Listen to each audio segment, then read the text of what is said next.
ವಾಕ್ಯವನ್ನ ನಾವು ಧ್ಯಾನ ಮಾಡೋದಕ್ಕೆ ದೇವರು ಕೊಟ್ಟಂತ ಈ ಒಂದು ಸುಂದರವಾದ ಅವಕಾಶಕ್ಕಾಗಿ ಮತ್ತೊಮ್ಮೆ ತಂದೆಯಾದ ದೇವರಿಗೆ ಕೃತಜ್ಞತೆಯನ್ನ ಸಲ್ಲಿಸುತ್ತಾ ಈ ಒಂದು ಪಾಠದ ಹೋಗೋಣ.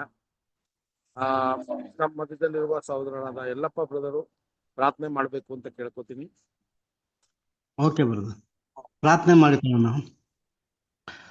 ಮಹೋನ್ನತನೋ ಸರ್ವಶಕ್ತನೋ ಅಗಮ್ಯ ಬೆಳಕಿನಲ್ಲಿ ವಾಸ ಮಾಡುವ ನಮ್ಮ ಪರಲೋಕ ತಂದೆ, ನಿಮ್ಮ ಅತಿ ಪರಿಶುದ್ಧ ನಾಮಕ್ಕೆ ಮಹಿಮೆ ಉಂಟಾಗಲಪ್ಪ ತಂದೆ. ತಂದೆಯಾದ ದೇವರೇ, ಲೋಕದಿಂದ ಆಯ್ದುಕೊಂಡು ಒಂದು ಜೀವಿತರ ಸಂಖ್ಯೆಲಿಟ್ಟು ನಮ್ಮನ್ನೆಲ್ಲರನ್ನು ಇದುವರೆಗೆ ಎಣಿಸಿದ್ದಕ್ಕಾಗಿ ಸಹ ಧನ್ಯವಾದ ತಂದೆ. ತಂದೆ, ನಿಮ್ಮ ಇದುವರೆಗೆ ನಿಮ್ಮ ಚಿತ್ತಕ್ಕಿರುದ್ಧವಾಗಿ ನಾವು ಏನಾದರೂ ತಪ್ಪು ಮಾಡಿದ ತಂದೆ, ನಮ್ಮೆಲ್ಲರನ್ನು ಕ್ಷಮಿಸಿ ಮುಂದೆ ನಿಮ್ಮ ಚಿತ್ತ ಅಂತ ನಡಲಿಕ್ಕೆ ಸಹಾಯ ಮಾಡಿ ತಂದೆ. ತಂದೆ, ಈ ಕೂಟದಲ್ಲಿ ಇನ್ನು ಯಾವ ಸಹೋದರ ಬಂದಿಲ್ಲ ತಂದೆ, ಅವರಿಗೆ ಸಹ ತಂದೆ ತಕ್ಕ ಸಮಯಕ್ಕೆ ಬಂದು ನಿನ್ನ ವಾಕ್ಯವನ್ನು ಕೇಳುವ ಹಾಗೆ ಸಹಾಯ ಮಾಡು ತಂದೆ. ನಿನ್ನ ವಾಕ್ಯವನ್ನು ತಿಳಿಸುವಂತಹ ಸಹೋದರಿಗೋಸ್ಕರ ಸಹ ಬೇಡ್ಕೊಂತ ತಂದೆ, ನಿಮ್ಮ ಪವಿತ್ರಾತ್ಮನ ಸಹಾಯದಿಂದ ನಮ್ಮೆಲ್ಲರಿಗೂ ನಿನ್ನ ವಾಕ್ಯವನ್ನು ತಿಳಿಸುವ ಹಾಗೆ ತಂದೆ, ಅವರಿಗೆ ಸಹ ತಂದೆ ಸಹಾಯ ಮಾಡು ತಂದೆ. ವಾಕ್ಯವನ್ನು ನಾವೆಲ್ಲರೂ ಕೇಳಿ ವಾಕ್ಯದ ಪ್ರಕಾರ ತಂದೆ ನಾವೆಲ್ಲರೂ ನಡೆದು ನಿಮ್ಮ ಚಿತ್ತಕ್ಕನುಸಾರವಾಗಿ ನಡೆದು ನಿಮ್ಮ ಮೆಚ್ಚುಗೆಯಾಗಿ ಜೀವಿಸುವ ಹಾಗೆ ನಮ್ಮೆಲ್ಲರಿಗೆ ಸಹಾಯ ಮಾಡು ತಂದೆ. ತಂದೆ, ಆದಿಯಿಂದ ಅಂತ್ಯದವರೆಗೆ ಈ ಕೂಟದಲ್ಲಿ ನಿಮ್ಮ ಪ್ರಸನ್ನತೆ ಇದ್ದು ಈ ಕೂಟವನ್ನು ಸಹ ತಂದೆ ನಡೆಸಿಕೊಡು ತಂದೆ. ಇದುವರೆಗೆ ಪ್ರಾರ್ಥನಾ ಕೇಳೋದಕ್ಕಾಗಿ ಸಹ ಧನ್ಯವಾದ ತಂದೆ. ಈ ಚಿಕ್ಕ ಪ್ರಾರ್ಥನಾ ನಮ್ಮೆಲ್ಲರ ರಕ್ಷಕನಾದ ಯೇಸು ಕ್ರಿಸ್ತನ ನಾಮದಲ್ಲಿ ಬೇಡುತ್ತೇನೆ ತಂದೆ, amen. Amen. Thank you brother. Thank you. ಪ್ರೀತಿಯ ಸಹೋದರರೇ, ಮತ್ತೊಮ್ಮೆ ನಿಮ್ಮ ಮಧ್ಯೆ ಈ ದೇವರ ವಾಕ್ಯವನ್ನ ಹಂಚ್ಕೊಳ್ಳೋದಕ್ಕೆ ದೇವರು ಕೊಟ್ಟಂತ ಈ ಕೃಪೆಗೋಸ್ಕರ ದೇವರಿಗೆ ಧನ್ಯವಾದಗಳನ್ನ ಕೃತಜ್ಞತೆಯನ್ನ ಸಲ್ಲಿಸಿದ್ದೇನೆ. ಹಾಗೂ ನನ್ನ ಸಭಿಕರಿಗೂ ಕೂಡ ಈ ದಿನದಲ್ಲಿ ಕ್ಷಮಾಪಣೆಯನ್ನ ಕೇಳ್ಕೊತೀನಿ. ಯಾಕಂದ್ರೆ 3 ವಾರದಿಂದ ಈ ಒಂದು ಕ್ಲಾಸು ನಡ್ಸಕ್ಕಾಗಿಲ್ಲ. ನಾನು ಸ್ವಲ್ಪ ಬೇರೆ ಬೇರೆ ಒಂದು ದೇಶಕ್ಕೆ ಹೋಗಿರೋದ್ರಿಂದ ನಾನು ನಿಮ್ಮ ಜೊತೆ ಸಂಪರ್ಕ ಇಡಕ್ಕೆ ಸಾಧ್ಯವಾಗಿಲ್ಲ. ಅದರಿಂದನೇ ಅದಕ್ಕೂ ಕೂಡ ಈ ದಿನದಲ್ಲಿ ನಾನು ಕ್ಷಮಾಪಣೆ ಕೇಳ್ಕೊತೀನಿ. ಮುಂದೆ ಈ ಒಂದು ಪಾಠವನ್ನ ನಾವು ಮುಂದುವರ್ಸಕ್ಕೆ ಈ ದಿನ ಕೂಡ ದೇವರು ಕೃಪೆ ಮಾಡಿದ್ದಾರೆ. ಅದರಿಂದ ಸಭಿಕರಿಗೆ ಕೂಡ ಈ ಒಂದು ವಿಚಾರವನ್ನ ಮತ್ತೆ ನಾವು ನಮ್ಮ ಅಪೊಸ್ತಲರ ಕ್ರಿಯೆಗಳನ್ನ ಮತ್ತೆ ನಾವು ಧ್ಯಾನ ಮಾಡೋದಕ್ಕೆ ಈ ದಿನದಲ್ಲಿ ಕೂಡ ಪ್ರಯತ್ನ ಮಾಡೋಣ. ಕಡೆಯದಾಗಿ ನಿಲ್ಲಿಸಿದಂತ ಒಂದು ಅಧ್ಯಾಯ ನಾವು ನೋಡಿದಾಗ ಅಪೊಸ್ತಲರ ಕಾರ್ಯಗಳು 23ನೇ ಅಧ್ಯಾಯದಲ್ಲಿ ನಾವು 10ನೇ ವಚನ 11ನೇ ವಚನ ತನಕ ನಾವು ಧ್ಯಾನ ಮಾಡಿದ್ವಿ. ಅಲ್ಲಿ ನಿಲ್ಲಿಸಿದ್ವಿ ನಾವು. ಸೊ ಆ ಒಂದು ವಿಷಯಗಳನ್ನ ಮತ್ತೆ ನಾವು ಈ ಒಂದು ಪಾಠಕ್ಕೆ ಜ್ಞಾಪಕಕ್ಕೆ ತಗೋಬೇಕು ಅಂತ ಹೇಳ್ಬೇಕಾದ್ರೆ ಅಪೊಸ್ತಲ ಪೌಲು ಯೆರೂಸಲೇಮಲ್ಲಿ ಸಾಕ್ಷಿ ಕೊಡುವಂತ ಒಂದು ಸನ್ನಿವೇಶವನ್ನ ನಾವು ನೋಡ್ತಾ ಇದ್ದೀವಿ. ಯಾವ ರೀತಿ ಧೈರ್ಯವಾಗಿ ದೇವರಿಗೋಸ್ಕರ ಯಹೂದ್ಯರ ಮುಂದೆ ಅವರು ಸಾಕ್ಷಿಯನ್ನ ಕೊಟ್ಟು ಅಲ್ಲಿ ಇರುವಂತ ಆ ಪರಿಸ್ಥಿತಿಯಲ್ಲಿ ಅವರಿಗೆ ದೇವರು ಕೊಟ್ಟಂತ ಆ ಜ್ಞಾನವನ್ನ ಯಾವ ರೀತಿ ಅವರು ಉಪಯೋಗಿಸ್ಕೊಂಡ್ರು ಅಂತ ಕೂಡ ನಾವು ಕಳೆದಾಗ ನೋಡಿದ್ವಿ. 1-2-3 ವಚನಗಳನ್ನ ನೋಡಿದಾಗ ನಮಗೆ ಆ ಒಂದು ಪಾಠದ ಹಿನ್ನೆಲೆಯನ್ನ ನಮಗೆ ಜ್ಞಾಪಕ ಬರ್ತದೆ. ಅದಾದ ನಂತರ ನಾವು ಈ ಒಂದು ಪಾಠವನ್ನ ಮುಂದುವರ್ಸೋಣ. ಅಪೊಸ್ತಲರ ಕಾರ್ಯಗಳು 23ನೇ ಅಧ್ಯಾಯ 7ರಿಂದ ಒಂದಷ್ಟು ವಚನಗಳನ್ನ ಓದೋಣ. ಅಪೊಸ್ತಲರ ಕಾರ್ಯಗಳು 23ನೇ ಅಧ್ಯಾಯ 7ನೇ ವಚನ 7ರಿಂದ 9 ತನಕ ಓದ್ಬೋದು. ಇದನ್ನು ಅವನು ಹೇಳಿದಾಗ ಫರಿಸಾಯರಿಗೂ ಸದ್ದುಕಾಯರಿಗೂ ಜಗಳ ಹುಟ್ಟಿತು. ಸಭೆಯಲ್ಲಿ ಭೇದ ಉಂಟಾಯಿತು. ಯಾಕೆಂದರೆ ಸತ್ತವರು ಎದ್ದು ಬರುವುದಿಲ್ಲವೆಂತಲೂ ದೇವದೂತನಾಗಲಿ ದೇಹವಿಲ್ಲದ ಆತ್ಮವಾಗಲಿ ಇಲ್ಲವೆಂತಲೂ ಸದ್ದುಕಾಯರು ಹೇಳುವರು. ಆ 2 ಉಂಟೆಂದು ಫರಿಸಾಯರು ಒಪ್ಪಿಕೊಳ್ಳುವರು. ಆಗ ದೊಡ್ಡ ಕೂಗಾಟವಾಯಿತು. ಫರಿಸಾಯರ ಪಕ್ಷದವರಾದ ಶಾಸ್ತ್ರಿಗಳಲ್ಲಿ ಕೆಲವರು ಎದ್ದು, ಈ ಮನುಷ್ಯನಲ್ಲಿ ನಮಗೆ ಕೆಟ್ಟದ್ದೇನು ಕಾಣ ಬರುವುದಿಲ್ಲ. ಆತ್ಮವಾಗಲಿ ದೇವದೂತನಾಗಲಿ ಅವನ ಸಂಗಡ ಮಾತಾಡಿದ್ದಿರಬಹುದು ಎಂದು ವಾಗ್ದಾನ ಮಾಡಿದರು ಎಂಬುದೇ. ಇಲ್ಲಿ ಈ ಒಂದು ಸನ್ನಿವೇಶ ಉಂಟಾಗೋದನ್ನ ನಾವು ನೋಡಿದ್ವಿ ಸಹೋದರರೇ.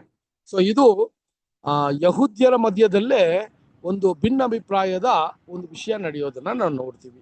ಫರಿಸಾಯರಿಗೂ ಸದ್ದುಕಾಯರಿಗೂ ಇದ್ದಂತ ಭಿನ್ನಾಭಿಪ್ರಾಯವನ್ನ ಇಲ್ಲಿ ನಾವು ನೋಡ್ತೀವಿ. ಸೊ ಈ ಭಿನ್ನಾಭಿಪ್ರಾಯ ಯಾವಾಗ ಪೌಲನು ಇದನ್ನ ವಿಂಗಡಿಸ್ತಾರೋ ಆವಾಗ ಅವರಲ್ಲೇ ಒಂದು ಗೊಂದಲಗಳು ನಡೆದು ಅಲ್ಲಿ ಫರಿಸಾಯರು ಪೌಲನ ಕಡೆ ಸ್ವಲ್ಪ ಆತನ ಪರವಾಗಿ ಮಾತನಾಡಲು ಪ್ರಾರಂಭ ಮಾಡ್ತಾರೆ. ಈ ಒಂದು ವಿಷಯ ನಡೆದಾಗ ಸಹೋದರರೇ ಅಲ್ಲಿ ಒಂದು ದೊಡ್ಡ ಜಗಳ ಅಥವಾ ತುಂಬಾ ಒಂದು ದೊಡ್ಡ ದಂಗೆ ಆಗುವಂತ ಒಂದು ಪರಿಸ್ಥಿತಿ ನಿರ್ಮಾಣವಾಯಿತು ಅಂತ ಕೂಡ ನಾವು ನೋಡ್ತೀವಿ ಸಹೋದರರೇ. ಅದನ್ನೇ 10ನೇ ವಚನದಲ್ಲಿ ನಾವು ಆ ವಿಷಯವನ್ನ ನೋಡಬಹುದು. 10ನೇ ವಚನ, 23ನೇ ಅಧ್ಯಾಯ 10ನೇ ವಚನ. ಜಗಳವು ಬಹಳವಾದಾಗ ಅವರು ಪೌಲನನ್ನು ಎಳೆದಾಡಿ ಚೂರು ಚೂರು ಮಾಡಾರೆಂದು ಸಹಸ್ರಾಧಿಪತಿಯು ಭಯಪಟ್ಟು ಸಿಪಾಯಿಗಳಿಗೆ, ನೀವು ಹೋಗಿ ಅವರ ಮಧ್ಯದಿಂದ ಅವನನ್ನು ಬಲವಂತವಾಗಿ ಹಿಡಿದು ಕೋಟೆಯೊಳಗೆ ತರಬೇಕೆಂದು ಆಜ್ಞೆ ಕೊಟ್ಟನು. ಓಕೆನಾ? ಸೊ ಇದೇ ಅಲ್ಲಿದ್ದಂತ ಸನ್ನಿವೇಶ ಸಹೋದರರೇ. ತುಂಬಾ ಗಂಭೀರವಾದ ಒಂದು ಸನ್ನಿವೇಶ.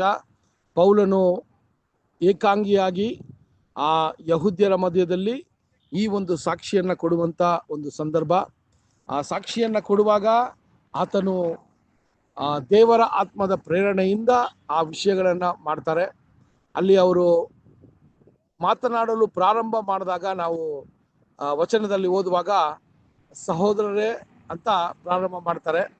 ಸೊ ಯಾವ ರೀತಿ ಅವರು ಕೂಡ ದೇವರ ಒಂದು ಭಯದಿಂದ ಆತನ ಜೀವನವನ್ನು ನಡೆಸ್ತಾರೆ ಅನ್ನುವ ಒಂದು ವಿಷಯಗಳನ್ನ ಪ್ರಾರಂಭ ಮಾಡಿ ಅವರ ಆ ಒಂದು ವಿಷಯಗಳನ್ನ ನಡೆಸ್ತಾ ಇರುವಾಗ ಸಹೋದರರೇ ಇಂಥ ಒಂದು ಸನ್ನಿವೇಶ ಬಂದಾಗ ಅಲ್ಲಿ ಆ ಒಂದು ಶತಾಧಿಪತಿಯು ಪೌಲನನ್ನ ಒಡೆದು ಅವ್ರನ್ನ ಸಾಯಿಸ್ಬಿಡ್ತಾರೆ ಅಂತ ಹೇಳಿ ಅಲ್ಲಿರುವಂತ ಸೋಲ್ಜರ್ಸ್ಗೆ ಏನಂತಾರೆ ಅಂದ್ರೆ ಅವ್ರನ್ನ ಕರ್ಕೊಬಂದು ಕೋಟೆ ಒಳಗೆ ನೀವು ಭದ್ರಪಡಿದ್ರಿ ಅಂತ ಒಂದು ಆಜ್ಞೆಯನ್ನ ಕೊಡ್ತಾರೆ. ಸಹೋದರರೇ ನೋಡ್ರಿ ಎಂತ ಒಂದು ಪರಿಸ್ಥಿತಿ. ಆ ಪರಿಸ್ಥಿತಿಯನ್ನ ನೋಡುವಾಗ ನಮಗೆ ಯಾವಾಗ್ಲೂ ನಮಗೆ ಮನಸ್ಸು ಯಾವ ರೀತಿ ಇರ್ತದೆ ಅಂತ ನೋಡ್ಬೇಕಾದ್ರೆ ಸಹೋದರರೇ ನಾವು ಸಾಯುವಂತ ಸನ್ನಿವೇಶ, ನಾವು ಒಬ್ಬೊಂಟಿಯಾಗಿ ನಿಂತಿದ್ದೀವಿ, ಯಾರು ನಮ್ಮನ್ನ ಕಾಪಾಡೋರಿಲ್ಲ. ಈ ಒಂದು ಪರಿಸ್ಥಿತಿಯಲ್ಲಿ ಪೌಲನು ನಿಂತಿರುವಾಗ ಸಹೋದರರೇ ಯಾವ ರೀತಿ ದೇವರ ಕೃಪೆ ಅಲ್ಲಿ ಕಾಣಲ್ಪಡ್ತದೆ ಅಂತ ನೋಡ್ಬೇಕಾದ್ರೆ ಯಾವಾಗ ಈ ಸೈನಿಕರು ಪೌಲನನ್ನ ಕಾಪಾಡಿ ಆ ಕೋಟೆ ಒಳಗೆ ತಂದು ಆತನನ್ನ ಇರಿಸ್ತಾರೋ ಆ ರಾತ್ರಿಯಲ್ಲಿ ಮತ್ತೆ ತಂದೆಯಾದ ದೇವರು ದೇವದೂತನ ಮೂಲಕ ಪೌಲನ್ನ ಅಲ್ಲಿ ಇನ್ನೂ ಬಲಪಡಿಸುವಂತ ಒಂದು ಕಾರ್ಯವನ್ನ ನಾವು ಇಲ್ಲಿ ಸ್ಪಷ್ಟಪಡಿಸ್ಬೋದು. ಸಹೋದರರೇ ಇದೇ ಸನ್ನಿವೇಶ ಪೌಲನು 3 ಪಯಣಗಳನ್ನ ಮಾಡಿದ್ರಲ್ಲ, 3 ಪ್ರವಾಸಗಳನ್ನ ಮಾಡಿದ್ರು.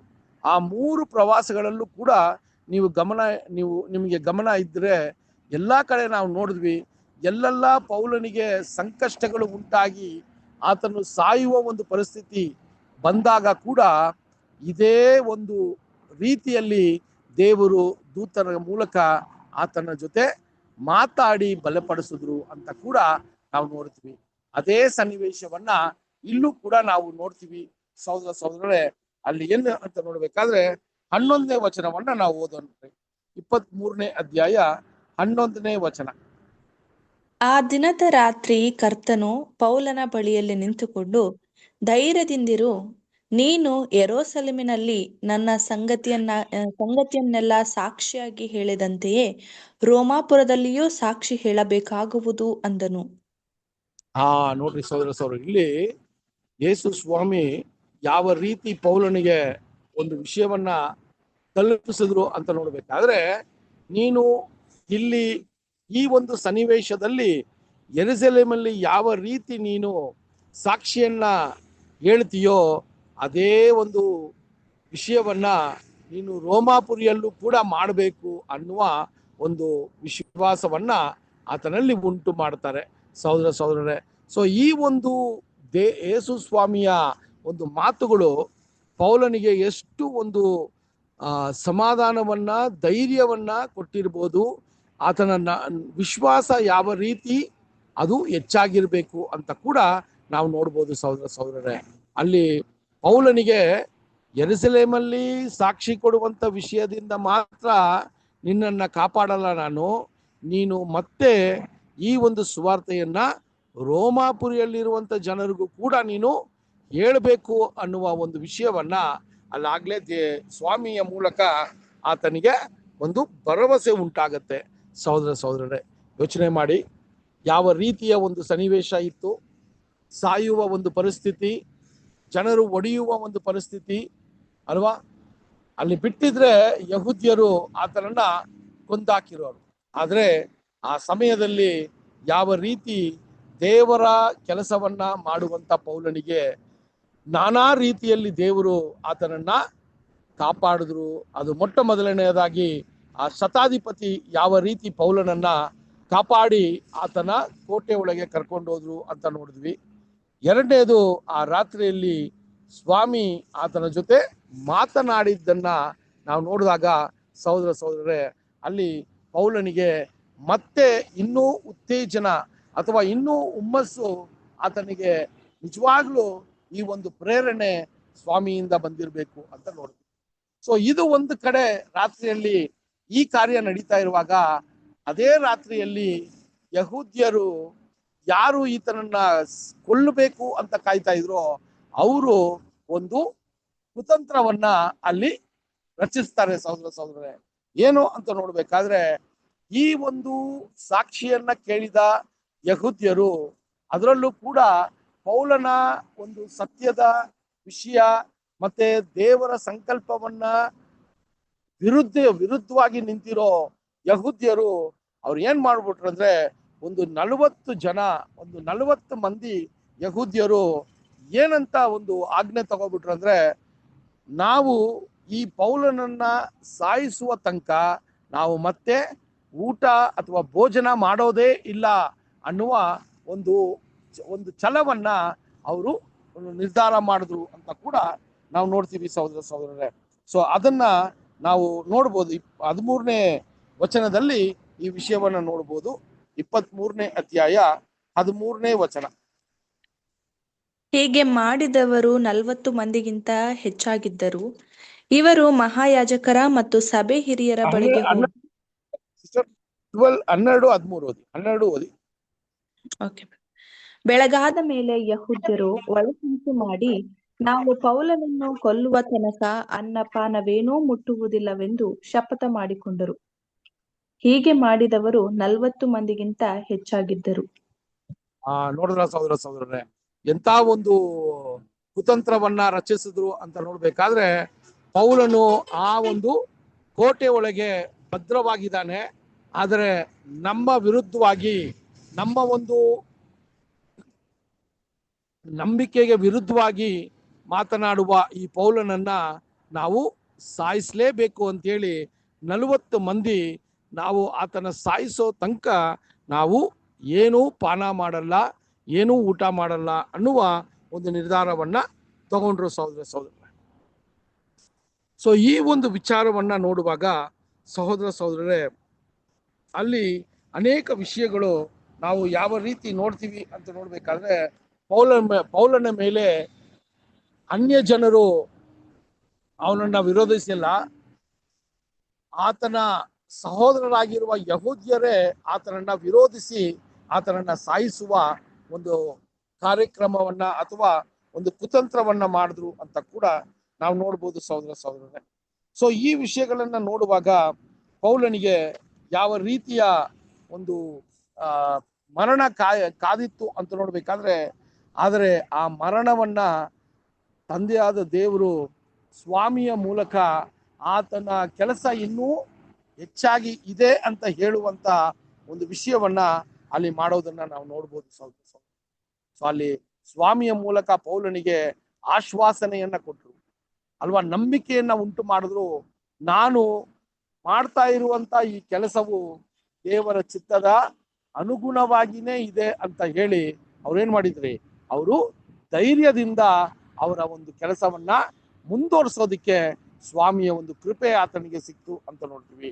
ಅದೇ ರೀತಿಯಲ್ಲಿ ಇಲ್ಲಿ ಆ ಯಹೂದ್ಯರು ಯಾವ ರೀತಿಯ ಕುತಂತ್ರವನ್ನ ಮಾಡಿದ್ರು ಅಂತ ನೋಡ್ಬೇಕಾದ್ರೆ, ಅಲ್ಲಿ ಬೆಳಗ್ಗೆ ಆಗಿದ ತಕ್ಷಣ ಅಲ್ಲಿ ಪ್ರಧಾನ ಏನ್ರಿ ಆ ಒಂದು ಪ್ರಧಾನ ಯಾಜಕರು ಮತ್ತೆ ಅಲ್ಲಿರುವಂತ ಏನ್ರಿ ಅಲ್ಲಿರುವಂತ ಯಹೂದ್ಯ ನಾಯಕರು ಸೇರಿದಾಗ ಅಲ್ಲಿ ಏನ್ ಮಾಡ್ತಾರೆ ಅಂತ ನೋಡ್ಬೇಕಾದ್ರೆ ಈ 40 ಮಂದಿ ಅವ್ರನ್ನ ಫಸ್ಟ್ ಮಾತಾಡಿಸ್ತಾರೆ. ಏನಂತ ಮಾತಾಡಿಸ್ತಾರೆ ಅಂತ ನೋಡ್ಬೇಕಾದ್ರೆ, ನೀವು ನಮಗೆ ಸಹಕಾರ ಮಾಡಿದ್ರೆ ನಾವು ಪೌಲನನ್ನ ಸಾಯಿಸ್ತೀವಿ ಅಂತ ಹೇಳ್ತಾರೆ.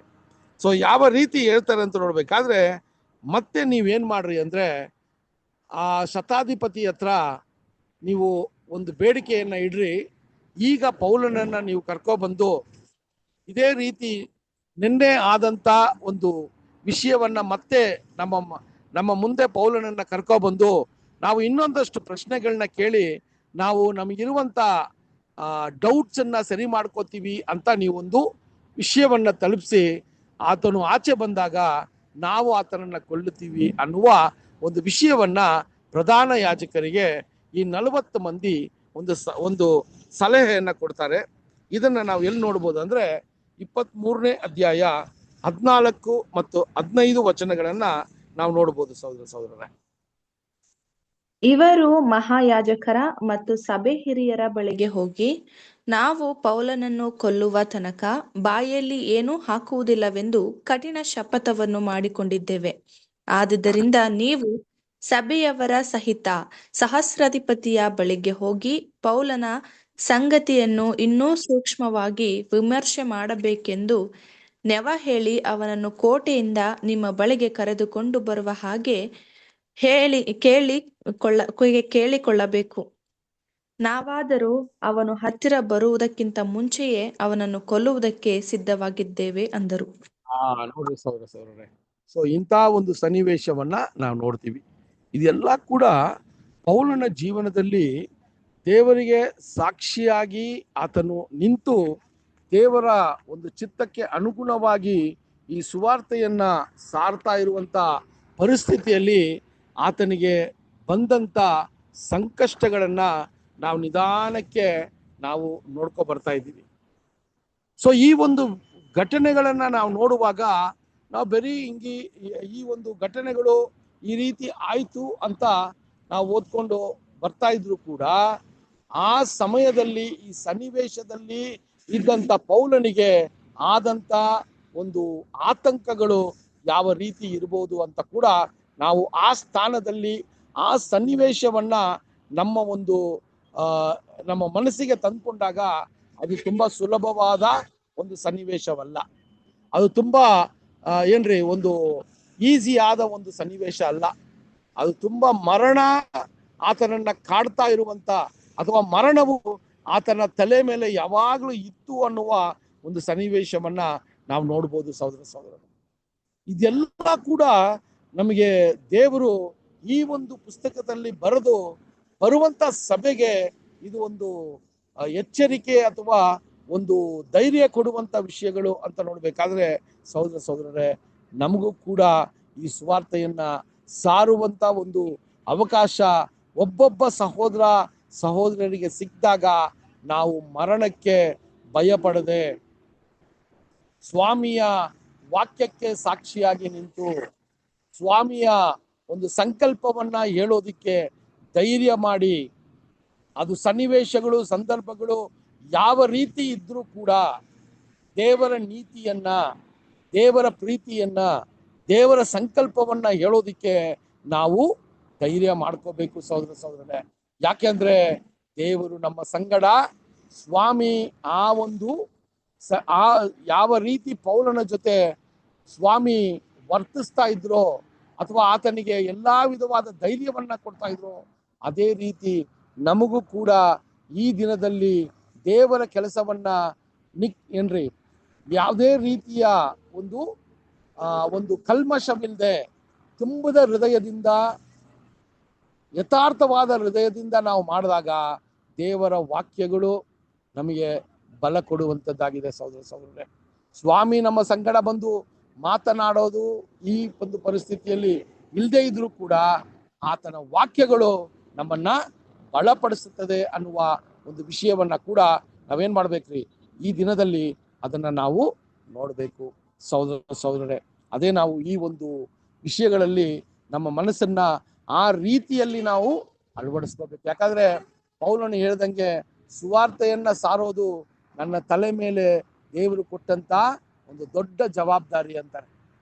ಸೊ ಅದರಿಂದ ನಾವು ಈ ಸತ್ಯವನ್ನ ಕೇಳಿ ದೇವರ ಸಂಕಲ್ಪವನ್ನ ಅರ್ಥ ಮಾಡಿಕೊಂಡು ಈ ಸಂಕಲ್ಪವನ್ನ ಮತ್ತ ಇನ್ನೂ ಎಷ್ಟೋ ಜನ ಈ ಸಂಕಲ್ಪವನ್ನ ತಿಳ್ಕೊಳ್ಳೋದಕ್ಕೆ ಪ್ರಯತ್ನಗಳು ಮಾಡ್ತಾ ಇರುವಾಗ, ಇದನ್ನ ಹುಡುಕ್ತಾ ಇರುವಾಗ, ಆ ಹುಡುಕುವ ಹೃದಯಗಳಿಗೆ ಇದನ್ನ ಕೊಡಬೇಕಾಗಿರುವ ಒಂದು ತಯಾರಿಯಲ್ಲಿ ಒಂದು ಧೈರ್ಯವನ್ನ ಅಥವಾ ಒಂದು ದೇವರ ಆ ಜ್ಞಾನವನ್ನ ಪಡ್ಕೊಂಡಿರೋ ನಾವು ಅದನ್ನ ಬೇರೆಯೊಬ್ಬರಿಗೆ ತಿಳಿಸುವಂತವರಾಗಿರ್ಬೇಕು ಅಂತ ಕೂಡ ನಾವು ತುಂಬಾ ಮುಖ್ಯವಾಗಿ ಈ ಪಾಠದಲ್ಲಿ ನಾವು ಈ ಒಂದು ಸನ್ನಿವೇಶದಲ್ಲಿ ಈ ವಿಷಯಗಳನ್ನ ನಮ್ಮ ಮನಸ್ಸಿಗೆ ತಂದ್ಕೊಂಡು ಈ ಕಾರ್ಯಗಳನ್ನ ಮಾಡಿದಾಗ ನಮ್ಗೆ ತುಂಬಾ ಒಂದು ದೇವರು ಕೊಡುವಂತ ಒಂದು ಆಶೀರ್ವಾದದ ವಿಷಯಗಳು ನಮ್ಗೆ ಹೆಚ್ಚಾಗತ್ತೆ ಸಹೋದರ ಸಹೋದರ.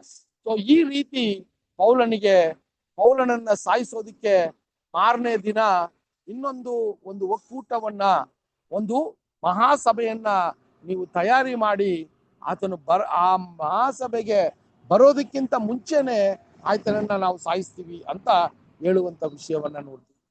ಸೊ ಇಲ್ಲೂ ಕೂಡ ನೋಡಿ, ದೇವರು ಯಾವ ರೀತಿ ಆ ಪೌಲನಿಗೆ ಮಾಡಿದಂತ ಆ ಒಂದು ವಾಗ್ದಾನ, ಯಾವ ರೀತಿ ದೇವರು ನಾನಾ ರೀತಿಯಲ್ಲಿ ಅದನ್ನ ನಡೆಸ್ತಾರೆ ಅಂತ ನೋಡ್ಬೇಕಾದ್ರೆ, ಫಸ್ಟು ಆ ಶತಾಧಿಪತಿಯ ಮನಸ್ಸು ಯಾವ ರೀತಿ ಪೌಲನನ್ನ ಕಾಪಾಡ್ತು ಅಂತ ನೋಡ್ತೀವಿ. ಎರಡನೇದು, ಸ್ವಾಮಿಯ ಧೈರ್ಯ ತುಂಬಿಸುವ ಮಾತುಗಳು ಪೌಲನನ್ನ ಬಲಪಡಿಸ್ತು ಅಂತ ನೋಡ್ತೀವಿ. ಮೂರನೇದಾಗಿ ಏನ್ ನೋಡ್ತೀವಿ ಅಂದ್ರೆ, ಈ ಕುತಂತ್ರವನ್ನ ಪೌಲನ ತಂಗಿಯ ಮಗನು ಅಲ್ಲಿ ಕೇಳಿ ಅದನ್ನ ಈಗ ಪೌಲನ ಹತ್ರ ಬಂದು ಹೇಳುವಂತ ಒಂದು ಸನ್ನಿವೇಶವನ್ನ ನಾವು ಇಲ್ಲಿ ನೋಡ್ತೀವಿ ಸಹೋದರ ಸಹೋದರರೇ. ಅದನ್ನ ನೋಡ್ಬೇಕಾದ್ರೆ 23ನೇ ಅಧ್ಯಾಯ 16ರಿಂದ 18 ವಚನಗಳನ್ನ ಓದೋಣ. 23ನೇ ಅಧ್ಯಾಯ 16ರಿಂದ 18 ವಚನಗಳು. ಅವರು ವಂಚಿಕೊಂಡಿರುವುದನ್ನು ಪೌಲನ ಸೋದರ ಅಳಿಯನು ಕೇಳಿ ಕೋಟೆ ಒಳಗೆ ಬಂದು ಪೌಲನಿಗೆ ತಿಳಿಸಿದ್ದನು. 17-18 ಕೂಡ ಓದಿ ಸಿಸ್ಟರ್. ಪೌಲನು ಶತಾಧಿಪತಿಗಳಲ್ಲಿ ಒಬ್ಬನನ್ನು ಕರೆಯಿಸಿ, ಈ ಯೌವನಸ್ಥನನ್ನು ಶತಾಧಿಪತಿಯ ಬಳಿಗೆ ಕರೆದುಕೊಂಡು ಹೋಗು, ಅವನಿಗೆ ತಿಳಿಸಬೇಕಾದ ಒಂದು ಮಾತು ಅದೇ ಎಂದು ಹೇಳಿದ್ದನು. ಶತಾಧಿಪತಿಯು ಅವನನ್ನು ಷಷ್ಠಾಧಿಪತಿಯ ಬಳಿಗೆ ಕರೆದುಕೊಂಡು ಹೋಗಿ, ಸೆರೆಯವನಾದ ಪೌಲನು ನನ್ನನ್ನು ಕರೆದು ಈ ಯೌವನಸ್ಥನನ್ನು ತಮ್ಮ ಬಳಿಗೆ ಕರೆದುಕೊಂಡು ಹೋಗುವಂತೆ ಬೇಡಿಕೊಂಡನು. ತಮಗೆ ತಿಳಿಸಬೇಕಾದ ಏನೋ ಒಂದು ಮಾತು ಅದೇಂತೆ ಎಂಬುದಾಗಿ ತಿಳಿಸಲು ಶತಾಧಿಪತಿಯು, ಸಾಕ ಬ್ರದರ್? 18 ಗಂಟೆ ಓದಿದ್ದೀನಿ. 18 ಆಯ್ತು ಬ್ರದರ್. ಓಕೆ. ಸೊ ಇಲ್ಲಿ ನಾವು ಏನ್ ನೋಡ್ತೀವಿ ಅಂದ್ರೆ, ನೋಡ್ರಿ, ದೇವರು ಯಾವ ರೀತಿ ಇಲ್ಲಿ ಆತರ ಸಂಕಲ್ಪವನ್ನ ನೆರವೇರಿಸ್ತಾರೆ ಅಂತ ನೋಡ್ಬೇಕಾದ್ರೆ ಸಹೋದರ ಸಹೋದರರೇ, ಇಲ್ಲಿ ಪೌಲನನ್ನ ಕಾಪಾಡುವ ಒಂದು ಸನ್ನಿವೇಶವನ್ನ ನೋಡಿದ್ರೆ ಅದು ಶಾಷ್ಟಾಧಿಪತಿಯ ಒಂದು ವಿಷಯ, ಸ್ವಾಮಿಯ ಮಾತುಗಳು.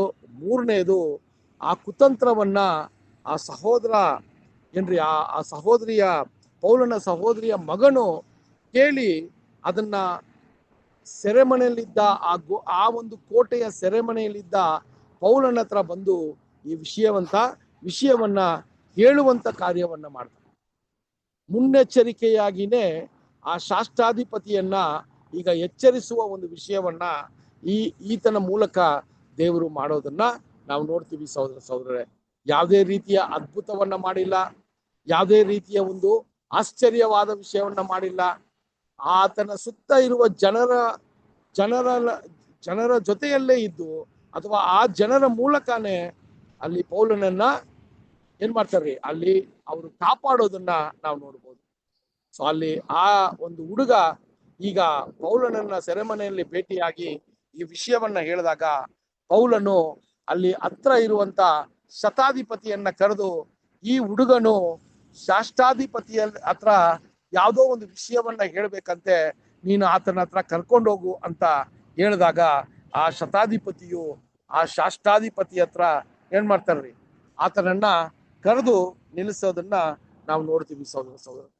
ಈ ಘಟನೆಗಳೆಲ್ಲ ನೀವು ನೋಡುವಾಗ ಯಾವ ರೀತಿ ಸನ್ನಿವೇಶಗಳು ದೇವರು ನಡೆಸ್ತಾರೆ ಅಂತ ನೋಡ್ಬೇಕಾದ್ರೆ ಈ ಶಾಸ್ತ್ರಾಧಿಪತಿಗೆ ಈಗ ದೇವರ ಒಂದು ಪೌಲನಿಗೆ ದೇವರು ಮಾಡುವಂತ ಆ ಒಂದು ಕಾಪಾಡುವಂತ ಪರಿಸ್ಥಿತಿಯನ್ನ ಉಂಟು ಮಾಡುವಾಗ ಈ ಶಾಸ್ತ್ರಾಧಿಪತಿ ಹತ್ರ ಬಂದು ಆ ಮಗನು ಈ ವಿಷಯವನ್ನ ಹೇಳ್ತಾನೆ. ಏನಂತ ಹೇಳ್ತಾರೆ ಅಂದ್ರೆ, ಈ ರೀತಿ ಪೌಲನನ್ನ ಕೊಲ್ಲುವ ಒಂದು ಕುತಂತ್ರವು ಆಚೆ ನಡೀತಾ ಇದೆ, ಅದರಿಂದ ಈತನಿಗೆ ಮರಣ ಅಪಾಯ ಇದೆ, ಈತನನ್ನ ನೀವು ಕಾಪಾಡಲೇಬೇಕು ಅನ್ನುವ ಒಂದು ವಿಷಯವನ್ನ ಆತನಿಗೆ ತಿಳಿಸುವಂತದ್ದಾಗಿತ್ತು ಸಹೋದರ. ಆವಾಗ ಶಾಸ್ತ್ರಾಧಿಪತಿಗೆ ಯಾವ ರೀತಿ ಪೌಲನನ್ನ ಭದ್ರವಾಗಿ ಅಲ್ಲಿ ಆತನ ಮೇಲಿರುವಂತ ಒಂದು ಫೆಲಿಕ್ಸ್ ಅನ್ನುವ ಒಂದು ಗವರ್ನರ್ ಹತ್ರ ಈತನನ್ನ ಕರ್ಕೊಂಡು ಹೋಗಿ ಈಗ ಒಪ್ಪಿಸ್ಬೇಕು.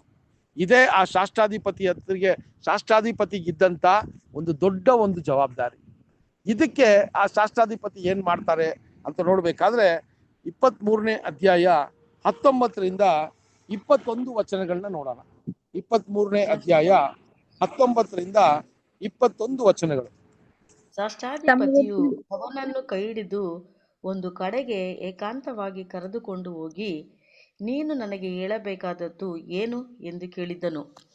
ಅವನು ಯಹೂದ್ಯರು ಪೌಲನ ಸಂಗತಿಯನ್ನು ಇನ್ನೂ ಸೂಕ್ಷ್ಮವಾಗಿ ವಿಚಾರಣೆ ಮಾಡಬೇಕೆಂಬ ನೆವ ಹೇಳಿ, ನೀನು ನಾಳೆ ಅವನನ್ನು ಹಿರಿಯ ಸಭೆಯ ಬಳಿಗೆ ಕರೆದುಕೊಂಡು ಬರಬೇಕೆಂದು ಕೇಳಿಕೊಳ್ಳುವುದಕ್ಕೆ ಒಪ್ಪಂದ ಮಾಡಿಕೊಂಡಿದ್ದಾರೆ. ನೀನು ಅವರ ಮಾತಿಗೆ ಒಪ್ಪಬೇಡ, ಯಾಕಂದರೆ 40ಕ್ಕಿಂತ ಹೆಚ್ಚು ಮಂದಿ ತಾವು ಅವನನ್ನು ಕೊಲ್ಲುವ ತನಕ ಅನ್ನಪಾನವೇನೂ ಮುಟ್ಟುವುದಿಲ್ಲವೆಂದು ಶಪಥವನ್ನು ಮಾಡಿಕೊಂಡು ಅವನಿಗೋಸ್ಕರ ಹೊಂಚು ಹಾಕುತ್ತಾ ಇದ್ದಾರೆ. ಈಗ ಅವರು ನಿನ್ನ ಅಪ್ಪಣೆಯನ್ನು ಎದುರು ನೋಡುತ್ತಾ ಸಿದ್ಧವಾಗಿದ್ದಾರೆ ಎಂದನು. ನೋಡಿದ್ರ, ಸೊ ಇಷ್ಟು ವಿಷಯಗಳು ಅಲ್ಲಿ ನಡೆಯೋದನ್ನ ನಾವು ನೋಡ್ತೀವಿ ಸಹೋದರ. ಸೊ ಇದೆಲ್ಲ ಕೂಡ ನಾವು ನೋಡುವಾಗ ಆಕಸ್ಮಿಕವಾಗಿ ಆಗುವಂತ ವಿಷಯಗಳಲ್ಲ. ದೇವರ ಒಂದು ಸಂಕಲ್ಪದ ಪ್ರಕಾರ ದೇವರು ಮನುಷ್ಯರನ್ನ ಇಟ್ಟು ಅಲ್ಲಿ ಆತನ ಕೆಲಸವನ್ನ ನಡೆಸುವಂತ ವಿಷಯಗಳನ್ನ ಇಲ್ಲಿ ನಾವು ಗಮನಿಸಬಹುದು ಸಹೋದರನೇ. ಸೊ ಆ ರೀತಿಯ ವಿಚಾರಗಳನ್ನ ನೋಡ್ಬೇಕಾದ್ರೆ ಈ ಒಂದು ವಿಷಯವನ್ನ ಯಾವಾಗ ಶಾಸ್ತ್ರಾಧಿಪತಿಗೆ ತಿಳಿಸ್ತಾನೋ ಆವಾಗ ಶಾಸ್ತ್ರಾಧಿಪತಿಯು ಎಚ್ಚರಿಕೆಗೊಂಡು ಅವರ ಕುತಂತ್ರಕ್ಕೆ ಇವರು ಬಲಿಯಾಗದೆ ಇವರು ಯಾವ ರೀತಿ ಪೌಲನನ್ನ ಕಾಪಾಡಬೇಕು ಅಂತ ಈಗ ಆತನ ಜೊತೆ ಇದ್ದಂತ ಸೈನಿಕರನ್ನ ಇನ್ನೂ ಹೆಚ್ಚು ಮಾಡಿಸುವಂತ ಒಂದು ವಿಷಯವನ್ನ ಮಾಡ್ತಾನೆ. ಯಾಕಂದ್ರೆ ಪೌಲನು ಈಗ ಆಚೆ ಬಂದಾಗ ಸಹೋದರರೇ, ಪೌಲನ ಒಂದು ವಿಷಯಗಳನ್ನ ನಾವು ನೋಡುವಾಗ ಪೌಲನು ಯಾವ ರೀತಿ ಅಲ್ಲಿ ಪೌಲನನ್ನ ಕಾಪಾಡಬೇಕು ಅಂದ್ರೆ, ಅಲ್ಲಿ ಶತಾಧಿಪತಿ ಆ ಒಂದು ಯೆರೂಸಲೇಮಲ್ಲಿ ಎಷ್ಟು ಸೈನಿಕರು ಇದ್ದಿರ್ಬೋದು ಅಂದ್ರೆ, ಯಹೂದ್ಯರ ಒಂದು ಜನಸಂಖ್ಯೆಗೆ ನಾವು ಹೋಲಿಕೆ ಮಾಡಿದಾಗ ಅಲ್ಲಿ ಶತಾಧಿಪತಿಯ ಸೈನಿಕರು ತುಂಬಾ ಕಡಿಮೆ ಇದ್ದಿರ್ಬೋದು. ಅದರಿಂದಾನೇ ಆ ಒಂದು ಸನ್ನಿವೇಶವನ್ನ ನೋಡಿ ಯಹೂದ್ಯರ ಒಂದು ಜನಸಂಖ್ಯೆಯನ್ನ ಅಲ್ಲಿ ಯೋಚನೆ ಮಾಡಿದಾಗ ನನಗಿರುವಂತ ಕಡಿಮೆ ಈ ಒಂದು ಸೈನಿಕರಲ್ಲಿ ಆತನನ್ನ ಕಾಪಾಡಕ್ಕಾಗಲ್ಲ ಅಂತ ಹೇಳಿ ಆತನು ಏನು ಒಂದು ವಿಷಯವನ್ನ ಮಾಡ್ತಾನೆ ಅಂತ ನೋಡ್ಬೇಕಾದ್ರೆ ನಾವು 22-23ನೇ ವಚನವನ್ನ ನಾವು ಓದೋಣ ಸಹೋದರರೇ. 22 ಮತ್ತೆ 23 ವಚನಗಳು.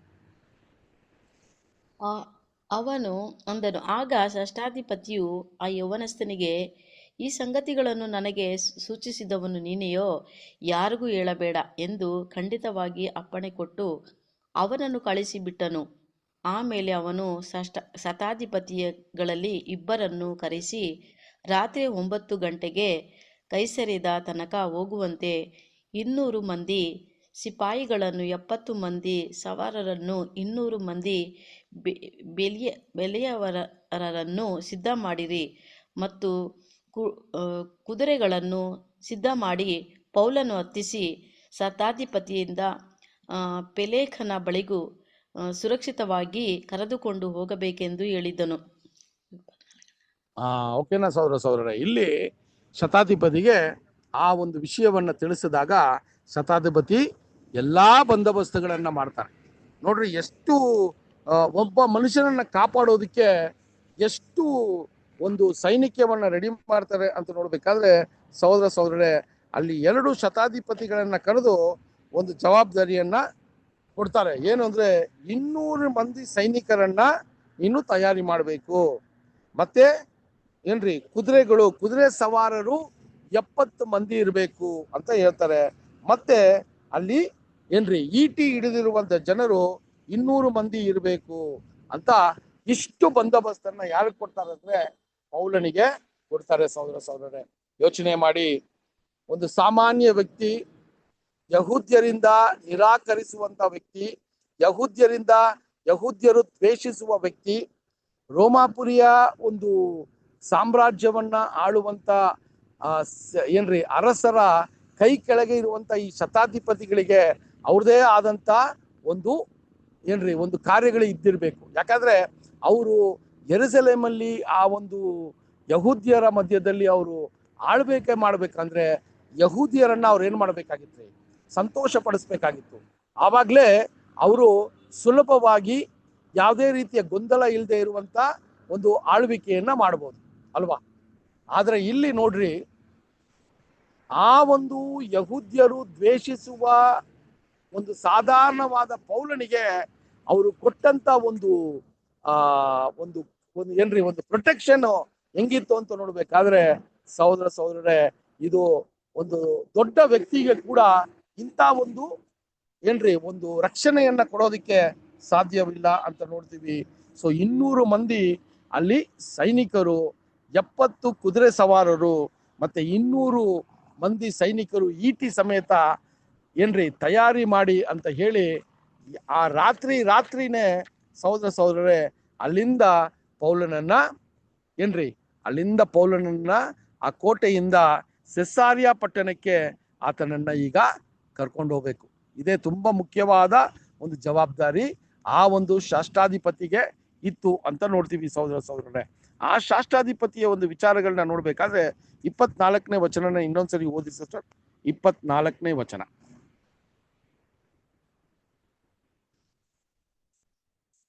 ರಾತ್ರಿ 9 ಗಂಟೆಗೆ ಕೈಸರಿಯಾದ ತನಕ ಹೋಗುವಂತೆ 200 ಮಂದಿ ಸಿಪಾಯಿಗಳನ್ನು, 70 ಮಂದಿ ಸವಾರರನ್ನು, 200 ಮಂದಿ ಬಲ್ಲೆಯವರನ್ನು ಸಿದ್ಧ ಮಾಡಿರಿ ಮತ್ತು ಕುದುರೆಗಳನ್ನು ಸಿದ್ಧ ಮಾಡಿ ಪೌಲನನ್ನು ಹತ್ತಿಸಿ ದೇಶಾಧಿಪತಿಯಾದ ಫೆಲೆಕ್ಸನ ಬಳಿಗೆ ಸುರಕ್ಷಿತವಾಗಿ ಕರೆದುಕೊಂಡು ಹೋಗಬೇಕೆಂದು ಹೇಳಿದನು.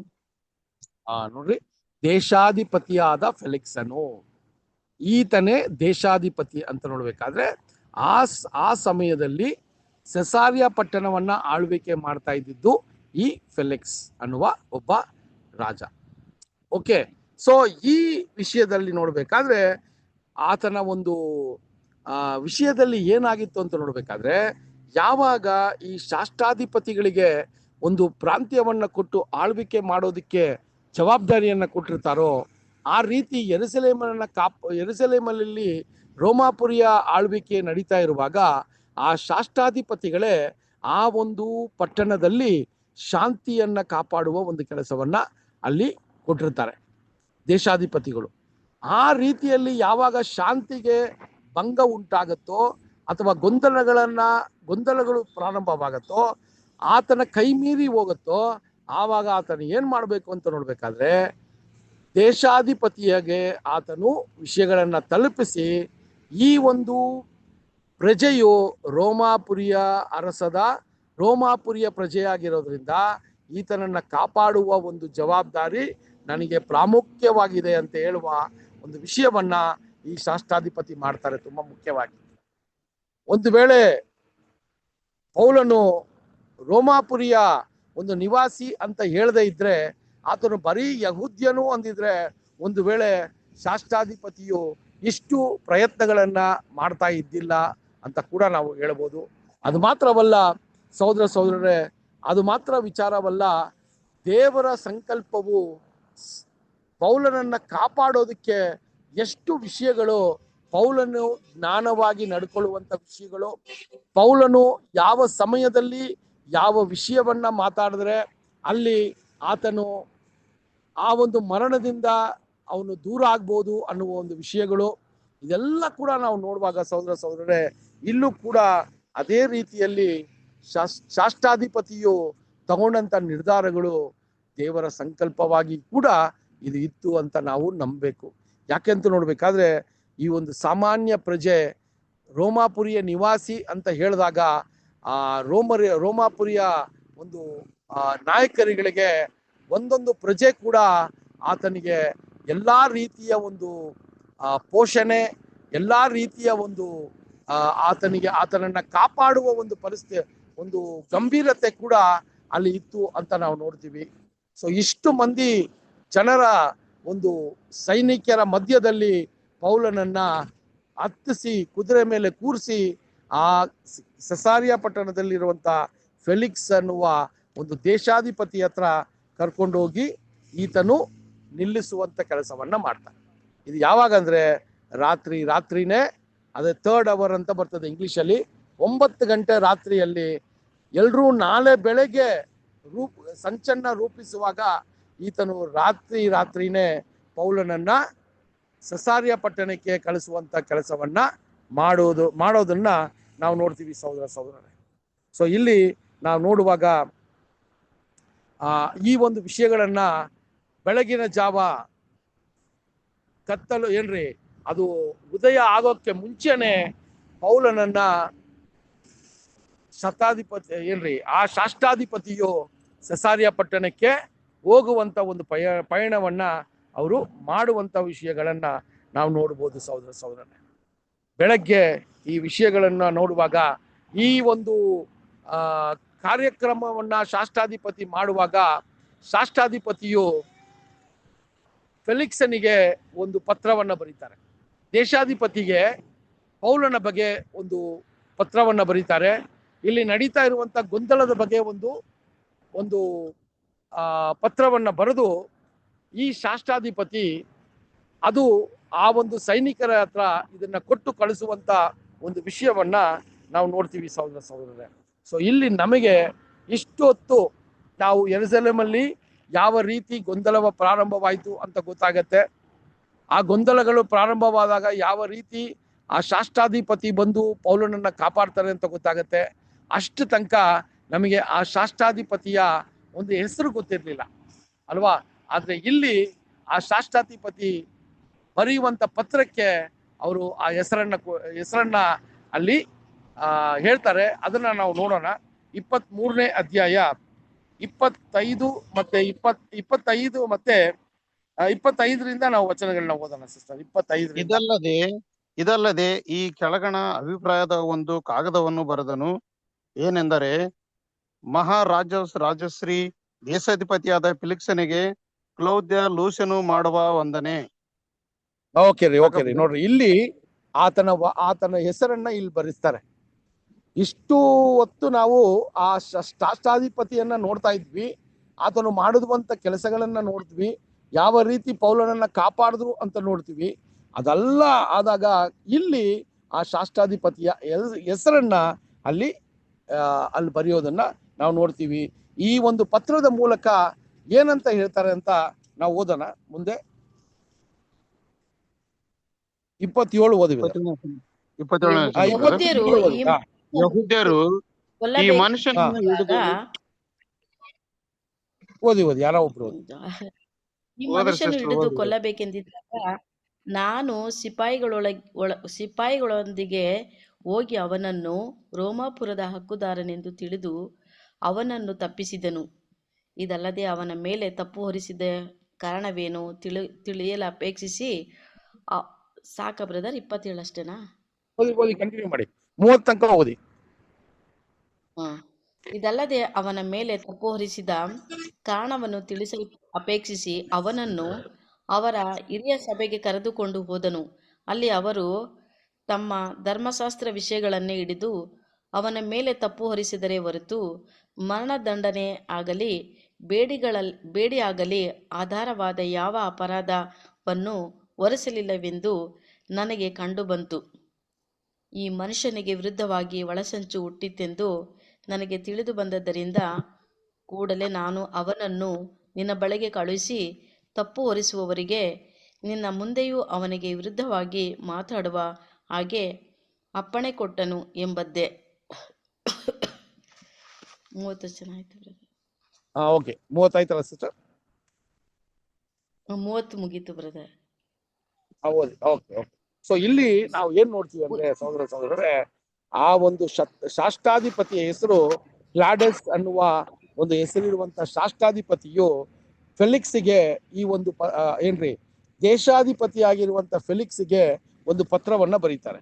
ಆ ಪತ್ರದಲ್ಲಿ ತುಂಬಾ ಕ್ಲಿಯರ್ ಆಗಿ ಏನ್ ಮೆನ್ಷನ್ ಮಾಡ್ತಾರೆ ಅಂದ್ರೆ, ಸಹೋದರರೇ, ಈ ಒಂದು ವ್ಯಕ್ತಿಯು ಯಹೂದ್ಯರಿಂದ ತುಂಬಾನೇ ಯಹೂದ್ಯರು ಈತನನ್ನ ಕೊಲ್ಲೋದಿಕ್ಕೆ ಪ್ರಯತ್ನ ಮಾಡ್ತಾ ಇದ್ರು. ಆ ಒಂದು ಕೊಲ್ಲುವ ಒಂದು ಪ್ರಯತ್ನವನ್ನ ಮಾಡ್ತಾ ಇರುವಾಗ ನಾನು ಹೋಗಿ ವಿಷಯಗಳು ಏನು ಅಂತ ಕೇಳಕ್ಕೆ ಪ್ರಯತ್ನ ಮಾಡಿದಾಗ ನಾನು ಏನ್ ನೋಡಿದೆ ಅಂತ ಹೇಳ್ಬೇಕಾದ್ರೆ, ಅಲ್ಲಿ ಈ ಒಂದು ನಾನು ಕಳಿಸ್ತಾ ಇರುವಂತ ವ್ಯಕ್ತಿ ಒಂದು ರೋಮಾಪುರಿಯ ಪ್ರಜೆ ಅಂತ ನನಗೆ ಅರ್ಥ ಆಯಿತು. ಅದರಿಂದ ಸೈನಿಕರ ಮೂಲಕ ನಾನು ಈತನ ಜೀವವನ್ನ ಕಾಪಾಡದೆ ಅಂತ ಹೇಳ್ತಾರೆ. ಅದಾದ ನಂತರ ನಾನು ಏನ್ ಮಾಡಿದೆ ಅಂದ್ರೆ, ಯಹೂದ್ಯರಿಗೂ ಈತನಿಗಿರುವಂತ ಒಂದು ಭಿನ್ನಾಭಿಪ್ರಾಯಗಳು ಅಥವಾ ದ್ವೇಷ ಏನು ಅಂತ ನಾನು ಅರ್ಥ ಮಾಡ್ಕೊಳ್ಳೋದಿಕ್ಕೆ ಒಂದು ಮಹಾಸಭೆಯನ್ನ ಕರೆದೆ. ಆ ಮಹಾಸಭೆಯಲ್ಲಿ ಕರೆದಾಗ ನಾನು ಏನ್ ನೋಡಿದೆ ಅಂದ್ರೆ, ಈ ವ್ಯಕ್ತಿ ಮರಣವನ್ನ ಹೊಂದುವಂತ ಒಂದು ವಿಷಯವನ್ನ ಯಾವುದೂ ಅಲ್ಲಿ ಮಾಡಿಲ್ಲ ಅಂತ ನನಗೆ ಗೊತ್ತಾಯಿತು ಅಂತ ಹೇಳ್ತಾರೆ. ಈ ವ್ಯಕ್ತಿ ಯಹೂದ್ಯರು ಈತನನ್ನ ಕೊಲ್ಲೋದಿಕ್ಕೆ ಅವರು ಪ್ರಯತ್ನ ಮಾಡೋದಿಕ್ಕೆ ಈ ವ್ಯಕ್ತಿ ಯಾವುದೇ ರೀತಿಯ ಒಂದು ಅಪರಾಧವನ್ನ ಮಾಡಿಲ್ಲ ಅನ್ನೋದು ನನಗೆ ಅರ್ಥ ಆಯಿತು. ಅದರಿಂದ ಈ ಒಂದು ವ್ಯಕ್ತಿಯನ್ನ ನಿಮ್ಮ ಬಳಿಗೆ ಕಳಿಸ್ತೀನಿ. ಈ ಒಂದು ಯಹೂದ್ಯರಲ್ಲಿ ಇರುವಂತ ಪ್ರಧಾನ ಯಾಜಕರು ನಿಮ್ಮ ಹತ್ರ ಬಂದು ಈ ವಿಷಯವನ್ನ ತಿಳಿಸಿ ನೀವು ಈತನಿಗೆ ಏನ್ ಮಾಡಬೇಕು ಅನ್ನುವಂತ ಒಂದು ನಿರ್ಧಾರವನ್ನ ನೀವೇ ತಗೋಬೇಕು ಅಂತೇಳಿ ಆ ಪತ್ರದಲ್ಲಿ ಬರೆದು ಅಲ್ಲಿ ಏನ್ ಮಾಡ್ತಾರೆ, ಫೆಲಿಕ್ಸರಿಗೆ ಆ ಒಂದು ವಿಷಯವನ್ನ ಆ ಪತ್ರವನ್ನ ತಲುಪಿಸ್ತಾರೆ. ಯಾಕಂದ್ರೆ ಶಾಷ್ಟಾಧಿಪತಿಯು ನಾವು ನೋಡಿದಾಗ ಸಹೋದರರೇ, ಇನ್ನೊಂದು ಮುಖ್ಯವಾದ ವಿಷಯವನ್ನ ಏನ್ ನೋಡ್ಬೋದು ಅಂದ್ರೆ, ಇಷ್ಟು ಮಂದಿ ನಾವು ನೋಡಿದ್ವಿ, 200 ಸೈನಿಕರು, 70 ಮಂದಿ ಕುದುರೆ ಸವಾರರು, 200 ಮಂದಿ ಈಟಿಗಳನ್ನ ಅಥವಾ ಆಯುಧಗಳನ್ನ ಈಟಿಗಳನ್ನ ಹೊಂದಿರುವಂತ ಸೈನಿಕರು ಅಂತ ನೋಡಿದ್ವಿ. ಸೊ ಇದು ಎಲ್ಲ ಕೂಡ ಎಷ್ಟು ದೂರ ಹೋಗಿರ್ಬೋದು? ಸಸಾರಿಯ ಪಟ್ಟಣಕ್ಕೆ ಇವ್ರು ಹೋಗ್ಬೇಕಾದ್ರೆ ಇಡೀ ಸಸಾರಿಯ ಪಟ್ಟಣಕ್ಕೆ ಇಷ್ಟು ಮಂದಿ ಹೋದ್ರ ಅಂದ್ರೆ ಆ ರೀತಿ ಇಲ್ಲ. ಇಲ್ಲಿ ಏನಂತ ಹೇಳ್ತಾರಂದ್ರೆ, ಆ ಒಂದು ಯೆರೂಸಲೇಮಿಂದ ಒಂದಷ್ಟು ಮೈಲಿಗಳು ಇವ್ರನ್ನ ಕಾಪಾಡೋದಿಕ್ಕೆ ಇಷ್ಟು ಮಂದಿ ಹೋದ್ರು. ಅದಾದ ನಂತರ ಯಾವಾಗ ಯಹೂದ್ಯರು ಇವರನ್ನ ಸಾಯಿಸುವ ಒಂದು ವಿಷಯ ಇನ್ನೂ ಆಗಲ್ಲ ಅಂತ ಹೇಳಿದಾಗ ಸ್ವಲ್ಪ ಸೈನಿಕರು ಮಾತ್ರ ಅವರನ್ನ ಸಸಾರಿಯ ಪಟ್ಟಣಕ್ಕೆ ಕರ್ಕೊಂಡು ಹೋದ್ರು. ಮಿಕ್ಕಿರುವಂತ ಶತಾಧಿಪತಿ, ಸೇನಾಧಿಪತಿ ಮತ್ತೆ ಇನ್ನಷ್ಟು ಅಲ್ಲಿರುವಂತ ಸೈನಿಕರು ವಾಪಸ್ಸು ಯೆರೂಸಲೇಮಿಗೆ ಹಿಂದಿರುಗಿದ್ದಾರೆ ಅನ್ನೋದನ್ನ ಕೂಡ ನಾವು ನೋಡ್ಬೋದು ಸಹೋದರ. ಸೊ ಈ ವಿಷಯಗಳನ್ನ ನಾವು ನೋಡುವಾಗ ಕ್ಲಾಡಸ್ ಅನ್ನುವ ಶಾಷ್ಟಾಧಿಪತಿ ಕೂಡ ಪೌಲನ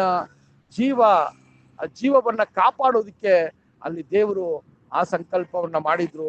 ಈಗ ನಾವು ನೋಡುವಾಗ ಸಹೋದರರೇ, ಈ ಒಂದು ವಿಷಯದಲ್ಲಿ ನಾವು ನೋಡುವಾಗ ಈಗ ಪೌಲನು ಫಿಲಿಕ್ಸ್ ಹತ್ರ ಬರುವಂತ ಒಂದು ವಿಷಯವನ್ನ ನೋಡ್ತೀವಿ.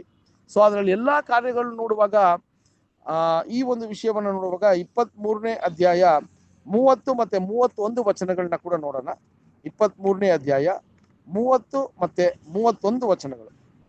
ಈ ಈ ಮನುಷ್ಯನಿಗೆ ಮನುಷ್ಯನಿಗೆ ವಿರುದ್ಧವಾಗಿ ಒಳಸಂಚು ಹುಟ್ಟಿತೆಂದು ನನಗೆ ತಿಳಿದು ಬಂದದರಿಂದ ಕೂಡಲೇ ನಾನು ಅವನನ್ನು ನಿನ್ನ ಬಳಿಗೆ ಕಳಿಸಿ ತಪ್ಪು ಹೊರಿಸುವವರಿಗೆ ನಿನ್ನ ಮುಂದೆಯೇ ಅವನಿಗೆ ವಿರುದ್ಧವಾಗಿ ಮಾತಾಡುವ ಹಾಗೆ ಅಪ್ಪಣೆ ಕೊಟ್ಟೆನು ಎಂಬುದೇ. ಸಿಪಾಯಿಗಳು ತಮಗೆ ಅಪ್ಪಣೆ ಆದಂತೆ ರಾತ್ರಿ ಕಾಲದಲ್ಲಿ ಪೌಲನನ್ನು ಅಂತಿಪತ್ರಿಗೆ ಕರೆದುಕೊಂಡು ಹೋದರು. Thank you brother. ಕಂಟಿನ್ಯೂ ಮಾಡಿ. 22 ಓದಿ. ಮರುದಿನ ಅವರು ಸವಾರರನ್ನು ಅವನ ಜೊತೆಯಲ್ಲಿ ಹೋಗುವಂತೆ ಮಾಡಿ ತಾವು ಕೋಟೆಗೆ ಹಿಂತಿರುಗಿ ಬಂದರು. ಸವಾರರು ಕೈಸರಿ ಓಕೆ. ಸೊ ಅಲ್ಲಿ ನಾವು ಏನ್ ನೋಡ್ತೀವಿ ಅಂತ ನೋಡ್ಬೇಕಾದ್ರೆ ಅಲ್ಲಿ ಫೆಲಿಕ್ಸನಿಗೆ ಈ ಒಂದು ವಿಷಯ ಏನು ಅಂತ ಅಲ್ಲಿ ತಿಳಿಸುವಂತ ಒಂದು ಕೆಲಸ ನಡೀತದೆ. ಸೊ ಕ್ಲಾಡಿಸ್ ಏನ್ ಮಾಡ್ತಾರೆ ಅಂದ್ರೆ ಯೆರೂಸಲೇಮಿನಲ್ಲಿ ನಡೆದಂತ ಸನ್ನಿವೇಶವನ್ನ ಪತ್ರದ ಮೂಲಕ ಫೆಲಿಕ್ಸ್ಗೆ ಈಗ ತಿಳಿಸ್ತಾ ಇದ್ದಾರೆ.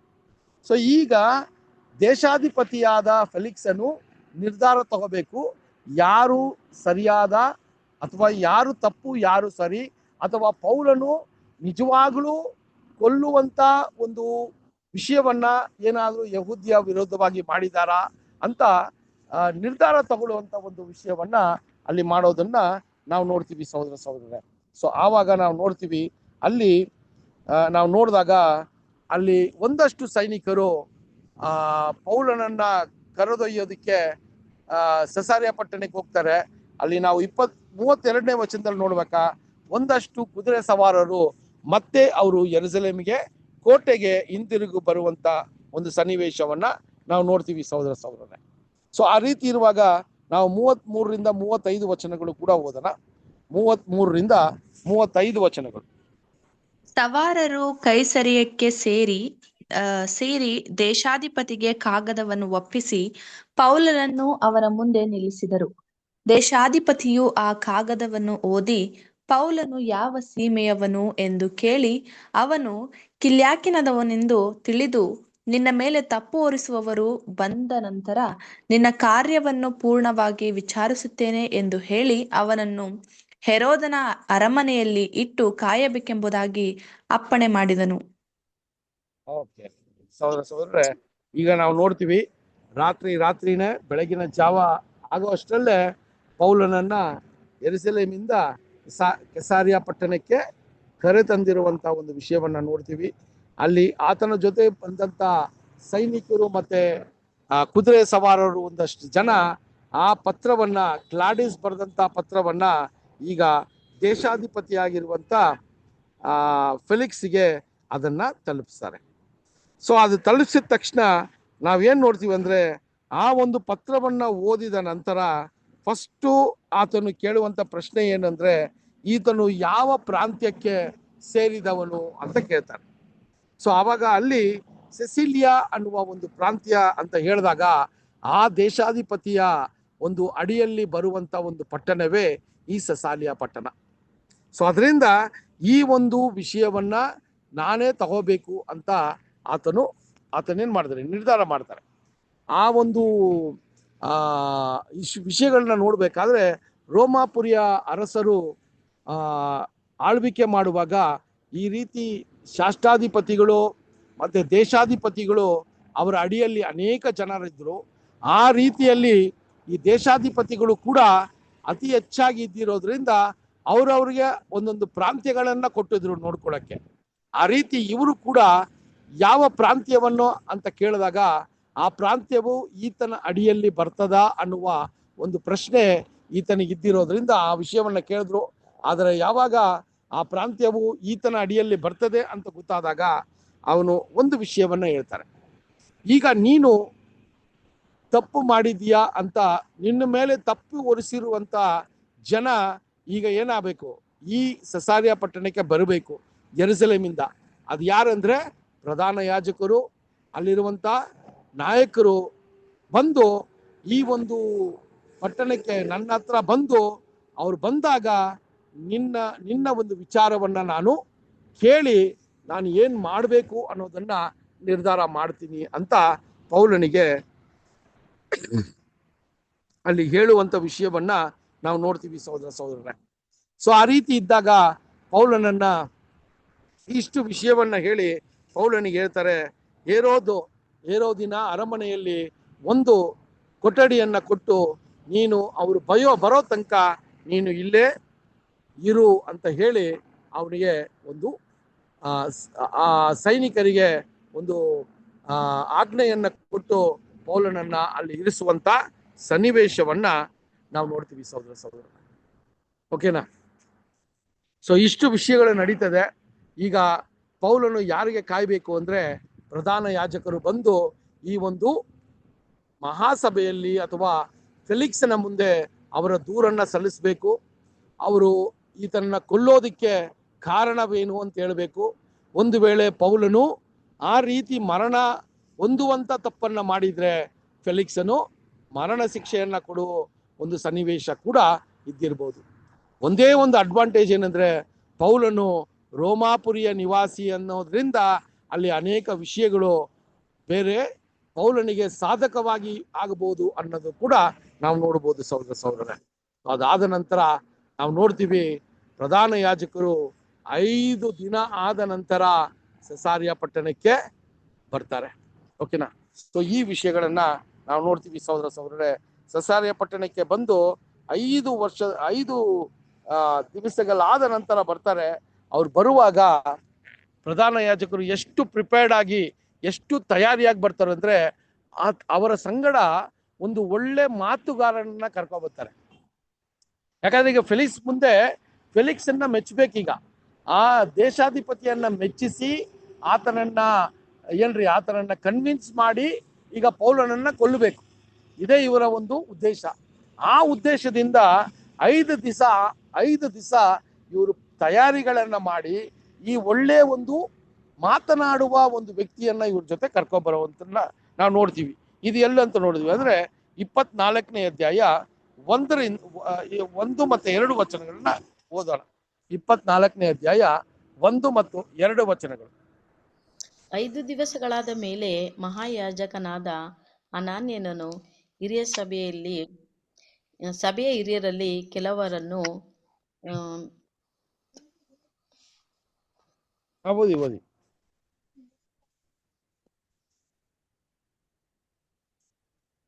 ಸಿಸ್ಟಮ್ ಮ್ಯೂಟ್ ಆಗಿದೆ.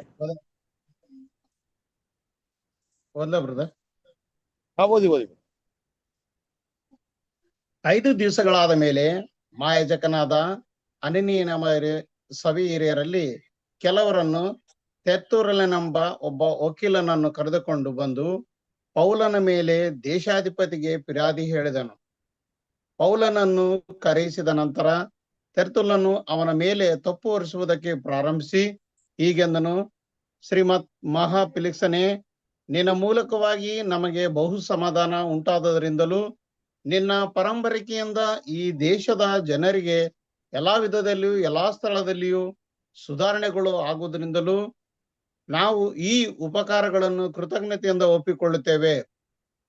ಓದ್ಬೇಕ ಬ್ರದರ್? ಓಕೆ ಸಾಕ್ರಿ. ನೋಡ್ರಿ, ಇದು ಈಗ ಪ್ರಾರಂಭವಾಗತ್ತೆ. ಓಕೆನಾ? ಸೊ ಈಗ 5 ದಿವಸ ಪೌಲನನ್ನ ಕೊಲ್ಲುವಂತ ಒಂದು ಸಂಚನ್ನ ರೂಪಿಸ್ಕೊಂಡು ಯಾವ ರೀತಿ ಈಗ ಫೆಲಿಕ್ಸನ ಹತ್ರ ಈ ಒಂದು ದೂರನ್ನ ಅವನು ನಂಬುವ ರೀತಿಯಲ್ಲಿ ನಾವು ಅದನ್ನ ಪ್ರೆಸೆಂಟ್ ಮಾಡ್ಬೇಕಂತೇಳಿ ತೆತ್ತಲಿಯುವ ಅನ್ನುವ ಒಬ್ಬ ವಕೀಲನನ್ನ ಕರ್ಕೊಬರ್ತಾರೆ. ಯಾಕಂದ್ರೆ ಫೆಲಿಕ್ಸನ ಹತ್ರ ಮಾತಾಡೋದಿಕ್ಕೆ ಆ ಒಂದು ಒಳ್ಳೆಯ ಮಾತುಗಾರ ಬೇಕು.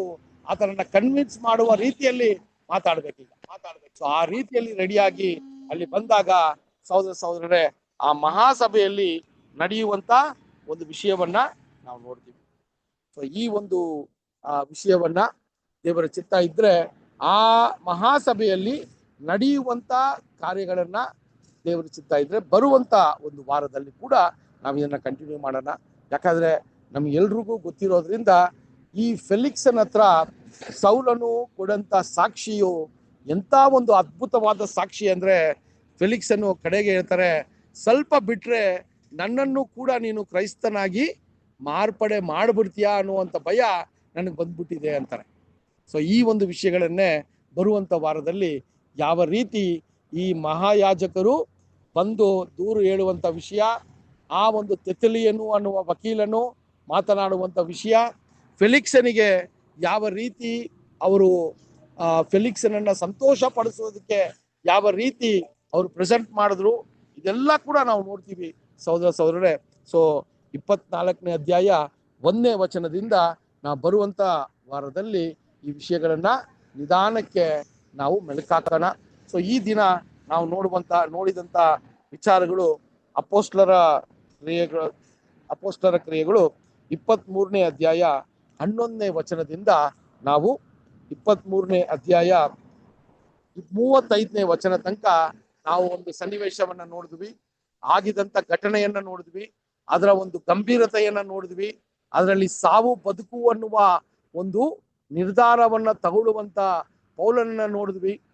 ಆ ಪೌಲನನ್ನ ಕಾಪಾಡಿದ ವಿಧಾನವನ್ನ ನೋಡಿದ್ವಿ ಸಹೋದರರೇ. ಸೊ ಇಷ್ಟು ವಿಷಯಗಳನ್ನ ನಾವು ನೋಡಿದಾಗ ನಮಗೆ ಎಂತ ಒಂದು ಧೈರ್ಯ ತುಂಬಿಸುವ ಒಂದು ಸಾಕ್ಷಿಯಾಗಿ ಪೌಲನಿದ್ದಾರೆ ಅಂತ ಕೂಡ ಈ ಪಾಠದಲ್ಲಿ ನಾವು ಯೋಚನೆ ಮಾಡಬೇಕು. ನಮಗೂ ಕೂಡ ಈ ಸತ್ಯದ ಬೆಳಕು ನಮಗೆ ಸಿಕ್ಕಿರೋದ್ರಿಂದ ನಮಗೆ ದೇವರು ವಾಕ್ಯದ ಮೂಲಕ ನಮ್ಗೆ ಏನ್ ತಿಳಿಸ್ತಾರೆ ಅಂದ್ರೆ, ನಮಗೆ ಧೈರ್ಯದ ಒಂದು ಆತ್ಮವನ್ನ ಕೊಟ್ಟಿದ್ದಾರೆ. ಭಯ ಪಡುವಂತ ಆತ್ಮವನ್ನ ಕೊಟ್ಟಿಲ್ಲ, ಧೈರ್ಯದ ಆತ್ಮವನ್ನ ಕೊಟ್ಟಿದ್ದಾರೆ. ಸತ್ಯವನ್ನ ಯಾವ ರೀತಿ ಪ್ರಕಟಿಸಬೇಕು, ಯಾವ ರೀತಿ ಸಾಕ್ಷಿಯಾಗಿ ಹೇಳಬೇಕು ಅನ್ನುವಂತ ಒಂದು ಜ್ಞಾನವನ್ನ ಕೊಟ್ಟಿದ್ದಾರೆ. ಅದಕ್ಕೆ ಸಿದ್ಧತೆಯಾಗಿ ಧೈರ್ಯದಿಂದ ಆ ಸಿದ್ಧತೆ, ದೇವರ ಕೃಪೆಯನ್ನ ಪಡ್ಕೊಂಡು ದೇವರ ಆತ್ಮದಿಂದ ನಾವು ಆ ಸತ್ಯವನ್ನ ಬೇರೆಯೊಬ್ಬರಿಗೆ ಹೇಳುವಂತ ಒಂದು ಧೈರ್ಯವನ್ನ ನಾವು ಮಾಡಿದ್ರೆ ದೇವರು ಅದಕ್ಕೆ ಆದಂತ ಸುರಕ್ಷತೆಯನ್ನ ಕಾಪಾಡುವಂತ ಒಂದು ಕೆಲಸವನ್ನ ಆತನೇ ಮಾಡ್ತಾನೆ ಅಲ್ವಾ. ನಮ್ಮ ಒಂದು ಈ ಒಂದು ಲೋಕದಲ್ಲಿ ನಮ್ಮ ಓಟವು ಯಾವಾಗ ಮುಗಿಬೇಕು ಅಂತ ನಮ್ಮ ನಿರ್ಧಾರ ಅಲ್ಲ, ಆದರೆ ಈ ಲೋಕದ ಜನರ ನಿರ್ಧಾರ ಅಲ್ಲ, ದೇವರ ನಿರ್ಧಾರನೇ. ಅದರಿಂದ ದೇವರ ಕೆಲಸವನ್ನ ಮಾಡುವಾಗ ದೇವರ ಸಂಕಲ್ಪ ಏನಿದೆಯೋ ಅದು ದೇವರೇ ನಡೆಸ್ತಾರೆ. ನಾವು ಧೈರ್ಯದಿಂದ ಸಾಕ್ಷಿಯಾಗಿ ನಿಂತ್ಕೊಳ್ಳೋದಕ್ಕೆ ದೇವರು ಕೃಪೆ ಮಾಡಲಿ ಅಂತೇಳಿ ಈ ಒಂದು ಪಾಠವನ್ನ ಮುಗಿಸ್ತೀನಿ. ದೇವರು ಈ ವಾಕ್ಯಗಳನ್ನ ಆಶೀರ್ವದಿಸಲಿ ಸಹೋದರರೇ. ಸೊ ಈ ದಿನದಲ್ಲೂ ಕೂಡ ನಮ್ಮ ಮಧ್ಯದಲ್ಲಿರುವ ಸಹೋದರ ವಿನೋದ್ ಬ್ರದರು ಪ್ರಾರ್ಥನೆ ಮಾಡಬೇಕು ಅಂತ ಕೇಳ್ಕೊತೀನಿ ಈ ಒಂದು ಸಭೆಯನ್ನ ಮುಗಿಸುವ ರೀತಿಯಲ್ಲಿ. ಬ್ರದರ್ ಕೇಳಿಸ್ತಾ ಇದೆಯಾ? S brother, S. ಓಕೆ, ಪ್ರಾರ್ಥನೆ ಮಾಡೋಣ. Heavenly Almighty Father, God of Abraham, Isaac, and Jacob, hallowed be thy name.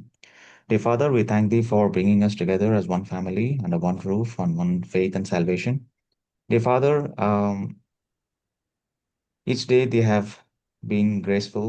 They have forgiven us for all our mistakes and sin. They have given us thy Holy Spirit and guided our lives in order to fulfill thy will in our daily work of life. We thank thee for that. Strengthen our thoughts, our minds, and our intentions, and help us to understand thy words more and lead a life that is acceptable and pleasing unto thy sight at all times. Dear Father, we do not know what we do at times, and we need thy guidance and thy Holy Spirit. Be with us and be with all thy brothers and sisters. We see daily that there are new wars and fights are happening among countries, but help us to strengthen our faith in thy words, which been taught by us, by thy brethren, and guide us at all times. We pray all this unto thee, dear Father, through the precious, mighty, and the most precious name of thy only begotten Son, our Savior, Protector, Lord Jesus Christ. Amen. Amen. Amen. Thank you. Thank you. Thank Thank you, you. brother. Thank you, brother. Namaste, Thank all you. brothers and sisters. ಎಲ್ಲರಿಗೂ good night. Good night, ನಮಸ್ತೆ. ಎಲ್ಲ brothers ಸಿಸ್ಟರ್ಸ್ಗೆ ನಮಸ್ತೆ, good night. ನಮಸ್ತೆ ನಮಸ್ತೆ ನಮಸ್ತೆ ಎಲ್ಲರಿಗೂ ನಮಸ್ತೆ. Night. ನಮಸ್ತೆ ಬ್ರದರ್ಸ್ ಎಲ್ಲರಿಗೂ. ನಮಸ್ತೆ. ನಮಸ್ತೆ.